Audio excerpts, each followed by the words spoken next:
YU class is, the general outline subject is moral behavior. The white man is immoral. He makes alcohol, then puts you in and sells it to you on every other corner, nightclubs, everywhere. Then he puts you in jail for drinking it. Now, isn't that immoral? He makes it, sells it to you, then throws you in jail for drinking it.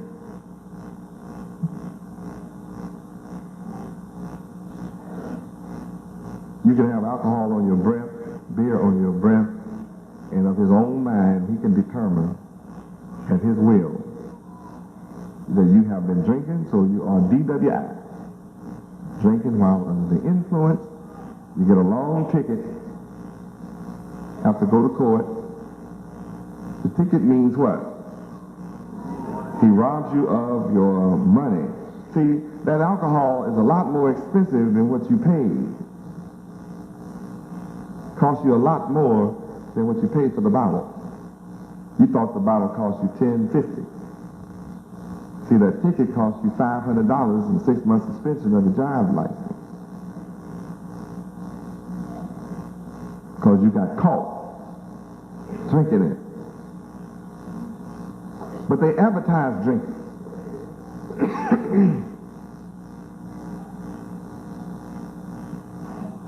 How many ever watch TV in your life? You've ever seen TV? You ever notice that every picture somebody's drinking, if it's a Western, you've got to go to the local tavern, the local bar, and you got to drink before you knock out the windows, get fish all out the windows and break up all the chairs, throw stuff into the mirrors, got to break some mirrors and some glasses. There's got to be some women in there that you are supposed to know how to do when you go out in your life. You're supposed to buy them some liquor.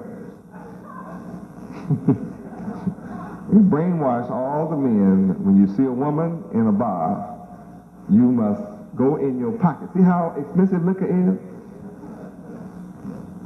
As long as she can drink, you're supposed to buy it. You hope to get the big payoff later on tonight. You know, you know what the big payoff is. You didn't know she may have come there to get the payoff, you know, but she would have gone without you buying the liquor, but you've been brainwashed in the movie. From watching old Western, When the West Began. That's the title of the movie, When the West Began. They had liquor way back then. Then don't let somebody like the same woman that you like. The fight is on. Now you're being taught to fight over women that you've never seen before in your life.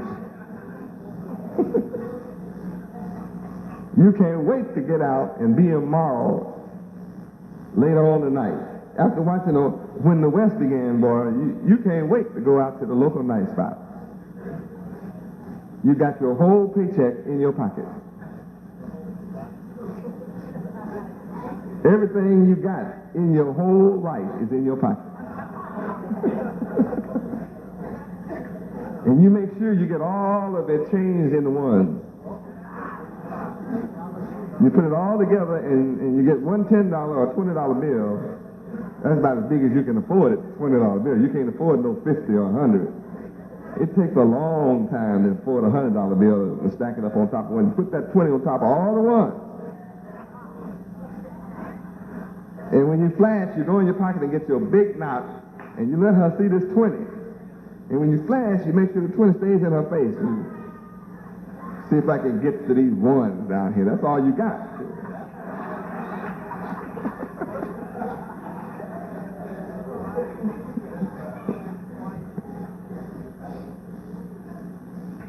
Then you tell her, well, baby, you can get any part of this.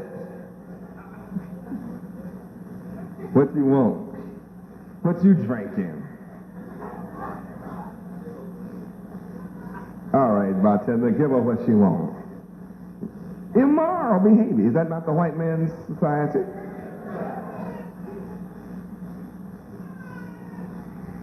Well, that's immoral behavior. I'm here to teach you moral behavior. The opposite. Everything you've learned from the white man, I'm here to teach you the opposite. Now, your common sense should tell you that the opposite of what he teaches will automatically lift us from the bottom to the top. Because all that we know is from the white man. No matter how far in school we go, all we know is from the white man. And our people are still on the bottom. So all that we have learned has not profited us as a people. That no one can argue with. So for you that are here tonight for the first time, let's go again to Matthew 11, 28 through 30.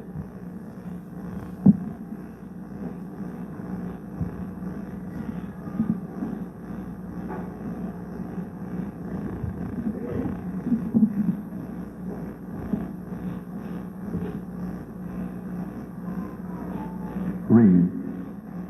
Come unto me, all ye that labor and are heavy laden, and I will give you rest.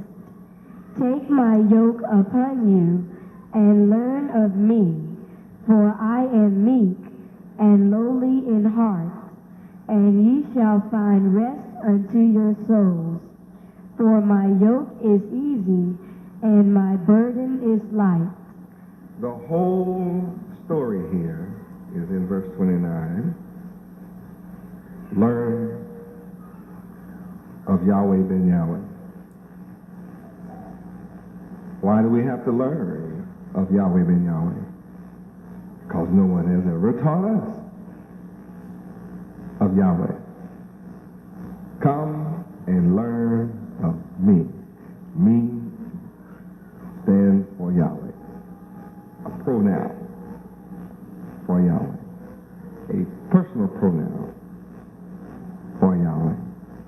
And since I am Yahweh in your midst, I'm able to tell you personally, don't look past this verse.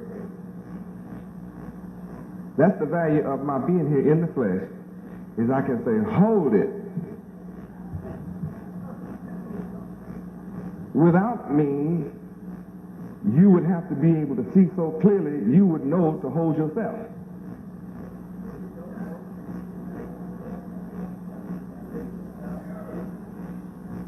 If you had no need for me, then you would know to learn of me without my coming, then I would never have had to come. The reason I had to be made manifest in the flesh is because you were lost from the knowledge of me. The advantage of me being in the flesh, I can say, stop, take a look at yourself. See how valuable that is? See why I'm needed in the flesh? If you could read the book on your own and get to me, I would not need to be here in the flesh.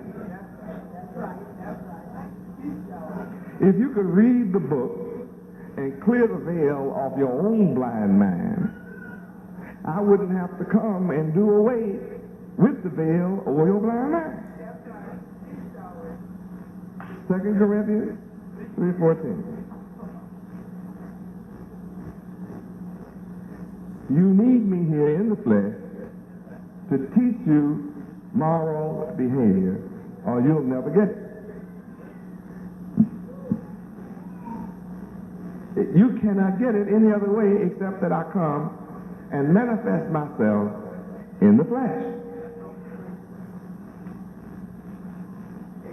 I'm the same one in the page of the book before I made myself manifest in the flesh. You were looking at me before I came in the flesh. That's me on the page, and it's me here.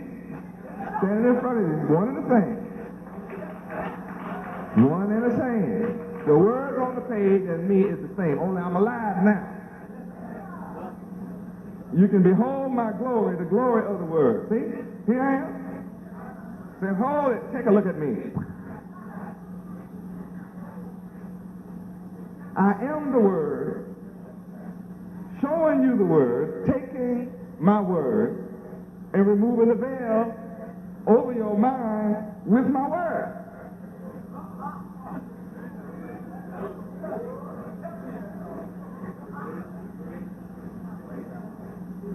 Now, if that's not God, you tell me what God is. Only God can do that. See, the Word has been there all the time. But no matter how much you read it, there's a veil over your mind. So your mind is blind. But when I decide to incarnate, choose me a body, and come to you as a part of you through the seed of Abraham. And then all I do is speak to you the same words as in the book. But there's a difference. In the flesh, as a living soul, as a living God, I'm able to cause you to penetrate. I'm able to come and penetrate your mind and do spiritual surgery on your spiritual eyesight. And when I finish, you holler, I can see. I see it. I didn't see it before, but I see it now.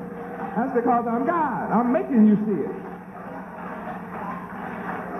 But it's the same word.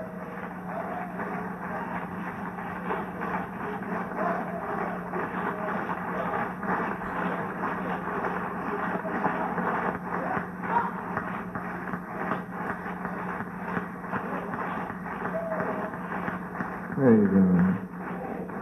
See, it's an advantage to be in my personal presence. Don't let nobody tell you there's not an advantage. Oh yeah, it is an advantage.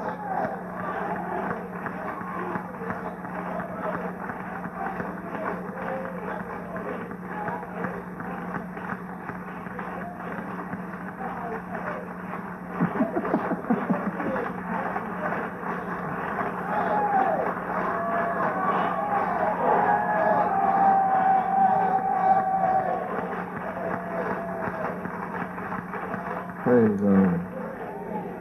Now, I may have 5 or 6 left in here that cannot appreciate my physical presence. But see, you'll understand when I send you away to another city and you have to wait on tapes. And then you'll have another kind of understanding that it is definitely not the same thing.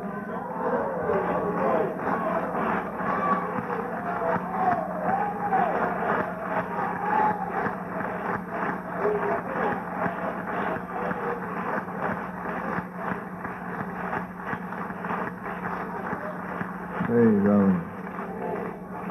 I don't care how much you think your elder knows or how much you love your elder. It just is not the same as being with the Son. Not the same.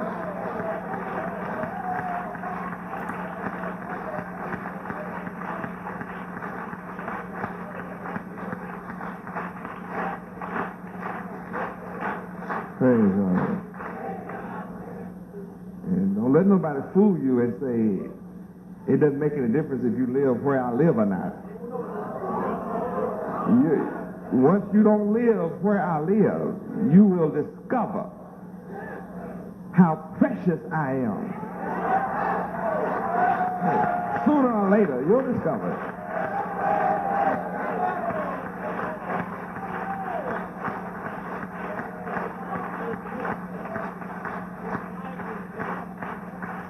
Praise God.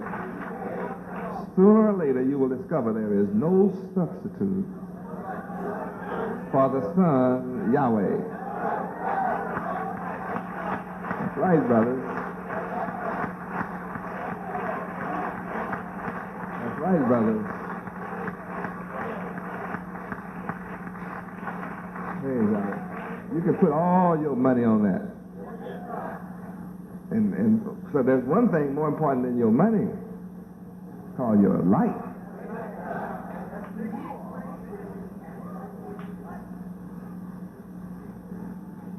You can put your life on what I'm saying.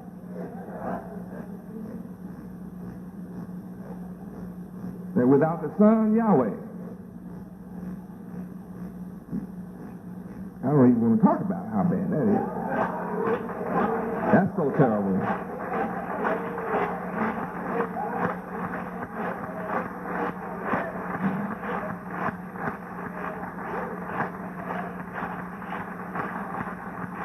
Praise Yahweh. You must be a sad case when the Word says that when you take pleasure as your God, you are dead. To be alive, walking around, and described as a dead man. You can write down for your study 1 Timothy 5:6. When you walk around as a dead man, you're a pitiful case. Yeah, we better read 1 Timothy 5:6 for you who go for pleasure over me. You sisters that take pleasure over me. Read how you are, dead.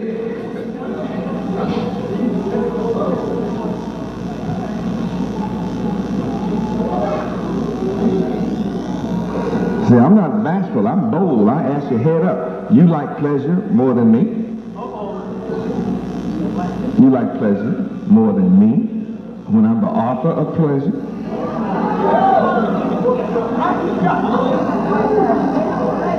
You like something I've made more than me, the maker? Well, you're already dead. You have already died. You know, when you're fully awake and alive, you want to be as close to me as you can get. You don't want to be way back, far off. I mean, you like to be close as you can get.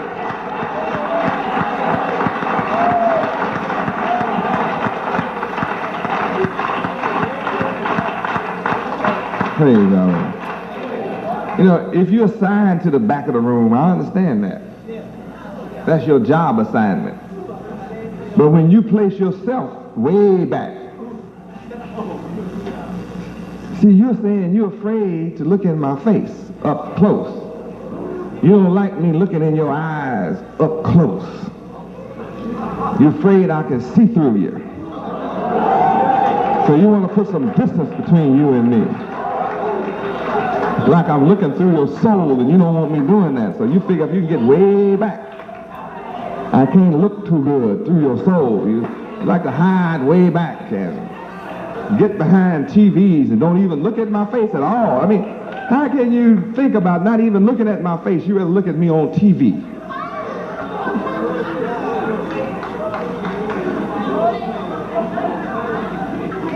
You're immoral. That's why your behavior is immoral. Then when you were first hot and first came in, you wanted on the front row. You rushed to get on the front row. All of a sudden, you're taking rows back. You're guilty. That's what's wrong with you. You are guilty.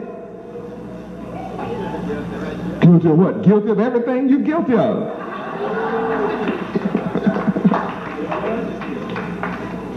Second Corinthians 3:14. 2 Corinthians 3:14. I want to say, well, okay, 1 Timothy 5:6. That's what you got? Okay, let's read it first. All right. 1 Timothy 5:6. Right. You pleasure seekers. Read. But she that liveth in pleasure is dead while she liveth.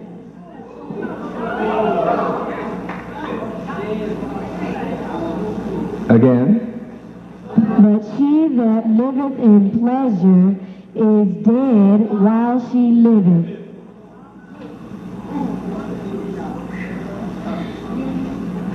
Some of you all get all bent out of shape over pleasures, while the laws of Yahweh are clear. And you have a great big thing. I'm supposed to be your focus. Y'all arguing over, cookies. Y'all arguing over Kusan tree and stuff. Who's going to have this one and that one and stuff? I mean, so? I'm supposed to be your focus. What difference does it make what he does? So what?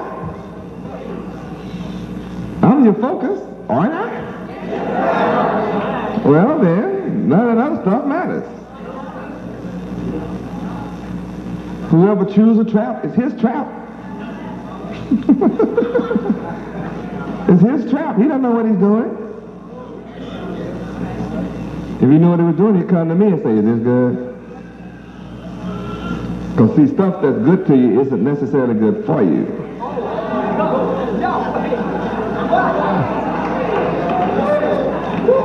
There's a lot of stuff good to you, but is it good for you? See, if you're a pleasure seeker, you're already dead.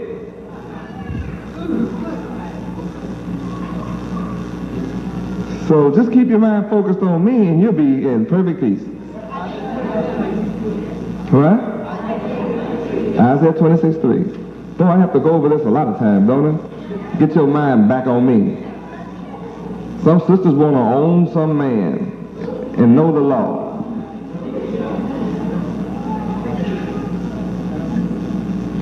Then some brothers want to take more than his share. And I said, don't do it.